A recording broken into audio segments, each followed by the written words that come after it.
Hi everyone, and welcome to Talking Cars with Consumer Reports. I'm Tom Mutchler. I'm Jake Fisher. And I'm Joe Veslak. Well, Top Gear has the Stig. We have Joe as one of our tame race drivers. So Joe, what do you do here around the track? Well, I do a lot of the track testing. I do acceleration, brakes, avoidance maneuver, track handling, even stuff like fuel economy and a whole bunch of other stuff, but I won't bore you. Oh, you could never bore me, Joe. Is there a test you really look forward to doing? Like, all right, today I get to do this. It's usually track handling. Well, we'll talk a lot about track handling in this show. We got two cars that really merit that. Is there a test you hate? Highway fuel economy when it's 90 degrees out. Right, because no air conditioning. No air conditioning, no windows.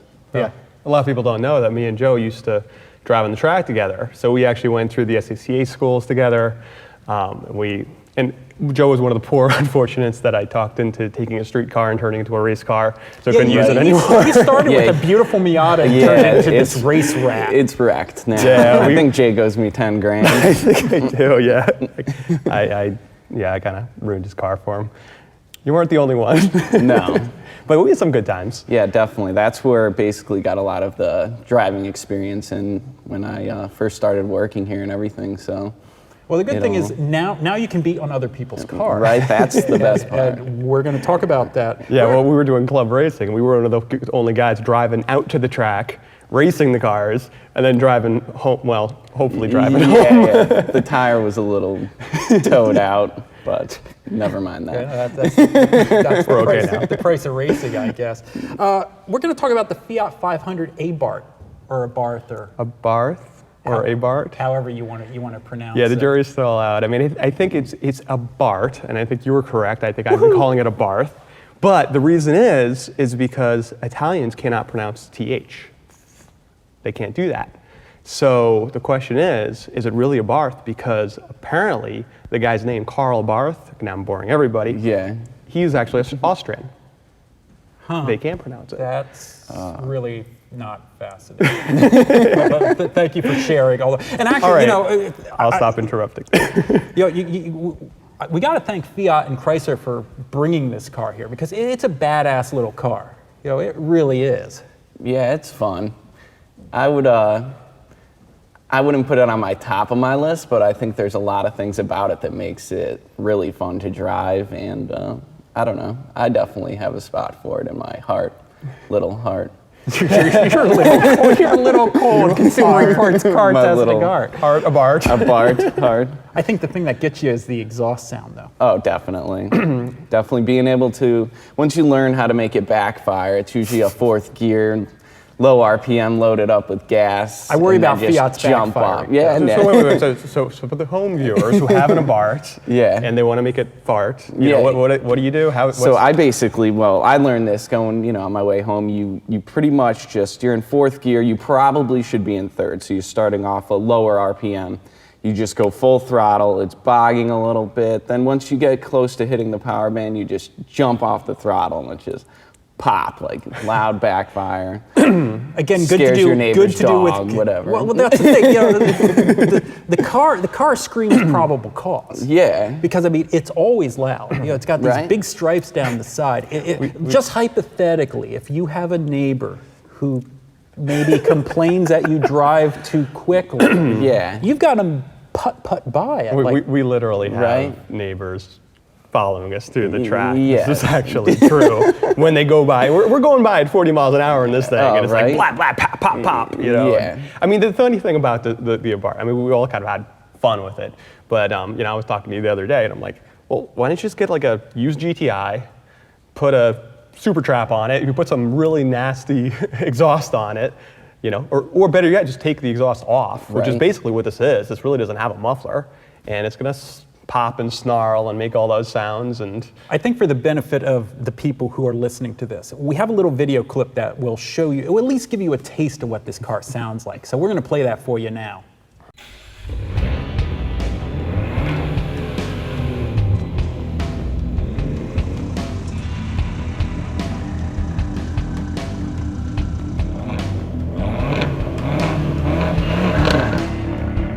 Yeah, I mean, the car just crackles, and pops. But, I mean, that's not the only cool thing about it. If you buy this car, they send you can go to driving school for free. And Joe bought the car, so you got to go to the driving school. What was that like? So basically, I didn't even know when you get the car about this school at all. It was later told to me by the salesperson as I was like kind of walking out, and they're like, "Oh, by the way, you can fill out our survey. Yeah, and you get a driving school."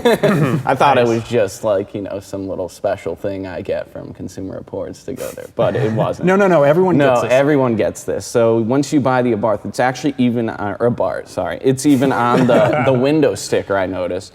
But you go there and you can sign up for a free. It's a high-performance driving event. Not really a school, but they do teach you some stuff. So you go there, and there's autocrossing, drag racing, and a full-out track, lapping a track in. I was in Englishtown. Yeah, we're showing video that you've shot there. Yeah, so it's cool, and there's a lot of people. A lot of people were there. I think there had to be over 70 some odd. 70 Abarth owners. Yeah, Abarth owners, yeah. And what are Abarth owners like? I mean, I picture them all being vegan, skinny Brooklyn hipsters. Right, I have nothing against, I wish I was a vegan, skinny Brooklyn hipster. But what are the owners like? What was it? Mario, Luigi, Toadstool, I think we talked about that. Were they throwing I got hit with a green shell a few times on the track. That's always annoying. No, they were definitely like a real diverse crowd compared to what I was imagining, like you said. I thought it'd be a lot younger, but no, it spanned pretty much all age ranges. I felt like I was one of the younger people there, actually. So did they know you were a ringer? Yeah, kind of. When I went there to sign up, or to check in rather, I noticed there was like a little star next to my name, and then they like. There's always we put a star next to your name. The phone directory here has a star next to your name. Well, was it like a competition? Did you see who could go do things faster and stuff like exactly. That? Did you represent? I did. I felt like I wasn't. I think I told someone this. I wasn't as much scared about winning as I was scared about losing, I guess. That's if good. That makes sense. Do not lose. I didn't want to beat everyone and look like a jerk, but I didn't want to lose and look like an idiot. The same thing happened to me. A lot of us went to Skip Barber. I went to Skip Barber, and at the end, you have a race. And I won our race, but I was racing 17-year-old rich girls. Really? Who were sent there by their parents to learn how to drive. You showed them. Right? I showed them. Yes. That's right. Were they crying when you were done? No, they were too busy texting. That's that. But see, this comes back to my whole thing about my used GTI with no exhaust, which is pretty cheap taking the exhaust. Yeah. Because for the money you have left over, I mean, this is a $26,000 car. I could go get a used GTI for 10 grand. I have a whole lot of money left over for professional driving schools. Heck, I could buy your old Miata and I could start doing club racing again. I mean, that's. Well, we kicked around this idea a bit in the office of why don't we go buy a used GTI, and trick it out and see what it does and see if how reliable it is. And we started looking at Craigslist to buy one, and holy crap, it was like replacing fuel pump every 10,000 miles as a preventative measure. I went back and looked at the reliability data. It's, at least, I don't believe I'm going to say it, at least this Fiat will probably run every day. Yeah, that's true. And, at least it has a warranty. Let's put it that way.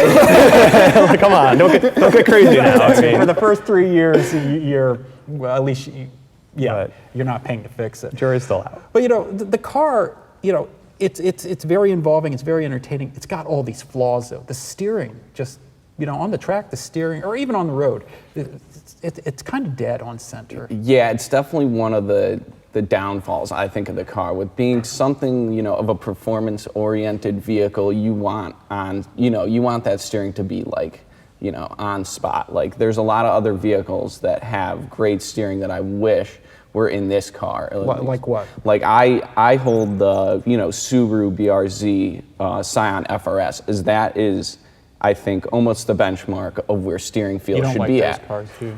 Yeah, I think Jake hates them. He hates them the most as he drifts. That's why he beats another them so hard. Yeah, that's right. That's right. I just hate the tires on them. Yeah. The cars are cool, but the tires I must destroy. But in the shifter's kind of, it's kind of rubbery. Yeah, not one of my favorite shifters either. I've never grown to like anything that's on the column or up high. One it's of in those a funny pod. kind into like, what was that Civic SI hatch? You know, the rally inspired around 2002. Yeah, I don't know. It's up on the headliner. And I like sitting, the vehicle you sit high up in, I like sitting a little lower and, you know, a little more like race-oriented style setup. I mean, to me, it feels a bit like a golf cart that you build out of lawnmower parts.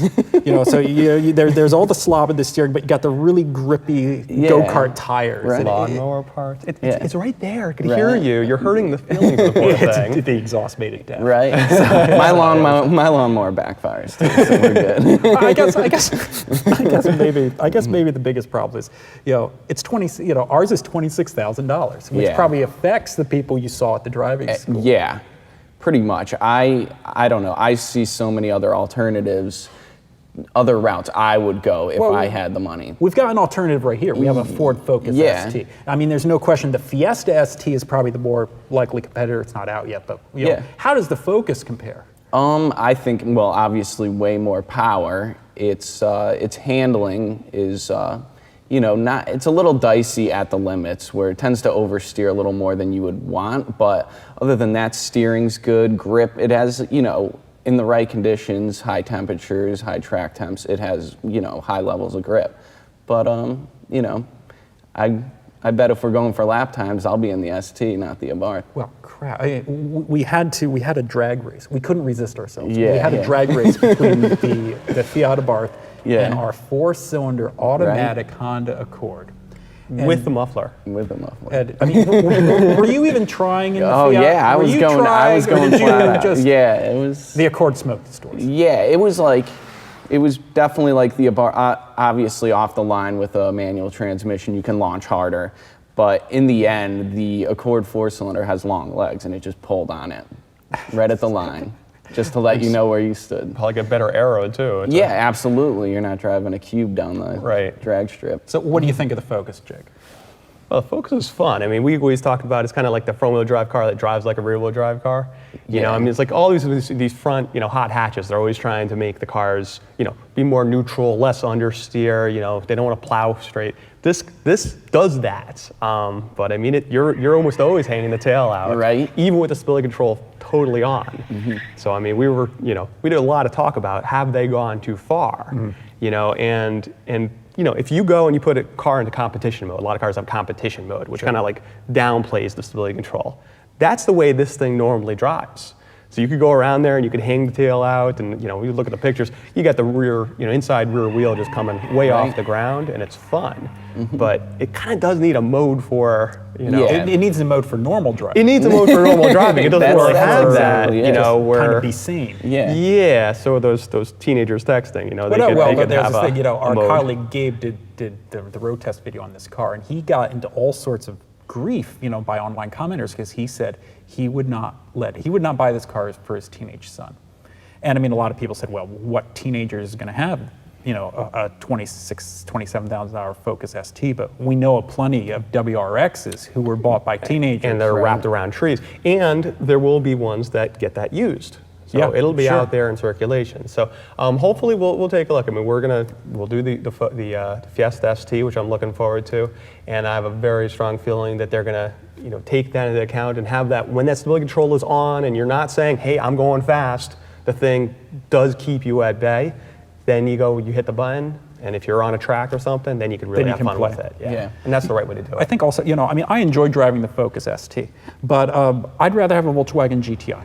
I just feel it's a more mature car. It's, this is fun when I want to have fun. And it's fast. This thing is. Well, the Focus is faster. Yeah. But just every day, I think I'd rather drive a GTI. Yeah, I mean, GTI. But I mean, it's different. It's a fun car. It's a different thing. This thing, they got the performance on this car. So but it's exactly. Do you want the daily driver that you want to go every day, or do you really want to push it on a track? And that does perform real nice. It actually brings us to a question that we got on YouTube, and the guy's asked it several times in several shows, so I really want to answer it. He was asking us to talk about the new Golf and the new GTI, the Mark 7. Yeah, because we're in Mark 6, 2010 to 2008. A lot of marks. It's a lot of. You can't say MK. The new Rabbit.